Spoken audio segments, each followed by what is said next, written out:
Okay, first thing when doing a PowerPoint is, of course, turning on the projector. And to turn on the projector is going to be a control right down here next to the panel. And then what you're going to want to do is to hit the red button that says on. You can hit once, and you should hear a fan going in the background, which is the projector turning on.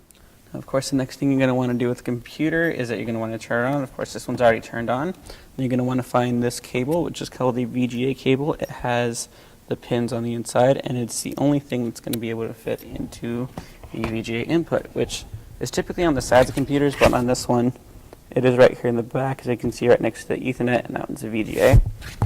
We just plug it right in.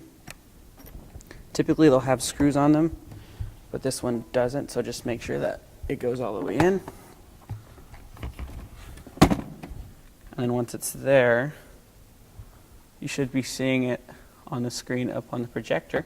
Now, if it doesn't go onto the projector right away, what you want to do is hold the Windows key, and then press P, and then this display should pop up, and then you usually want to hit duplicate because the clients usually tend to like to see whatever's on the computer on the screen also.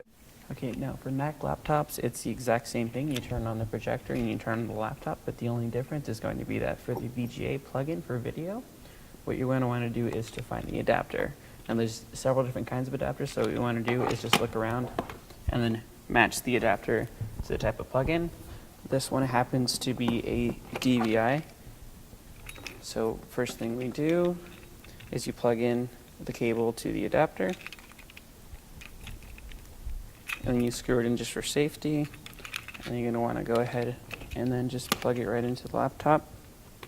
Okay, now if it doesn't adjust the screen right away, what you want to do is go ahead and go up to the Apple, go down to System Preferences,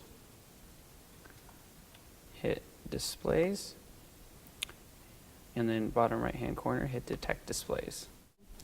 Okay, now if your client wants to do audio, what you're going to want to do is go ahead and grab the iFace that's typically down here in the corner of the stage. The iFace is what allows us to plug the computer into the panel and into the rack.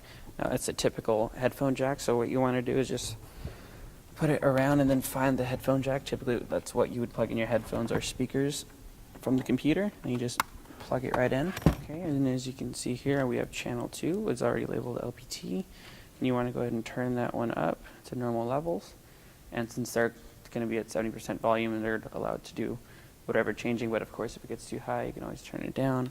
You can always mute and unmute them right here at the top. And that's how you control volume for the laptop. Now, if the client wants you to loop the video, which sometimes they will want you to do, we're going to want to go up here, it can be playing or not, is right up to the URL, right after YouTube and before the period. You're going to want to put in repeat, then just hit enter, and it'll redirect you to a different site, and then it could keep playing on. It's going to finish the song, and then go back, and then finish, then go back, finish, go back, until you redirect it. Now, to do a loop on a presentation, what you want to do first is go over here to slideshow, click setup show, and then you're going to hit loop continuously until escape. Make sure it says on all, and then you're going to hit OK. When that's done, you're going to want to go over to transitions. You're going to unclick on mouse click and go on after, and then put, right now it's set on 3 seconds. We're going to go ahead and go with that. Go ahead and go back to slideshow. Click from start. This is the presenter view. This is what the audience is going to be seeing. It's just going to be playing back the entire thing until you press escape.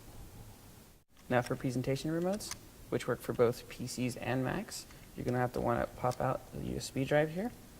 Then the second you pop that out, you're going to plug it right into the USB drive.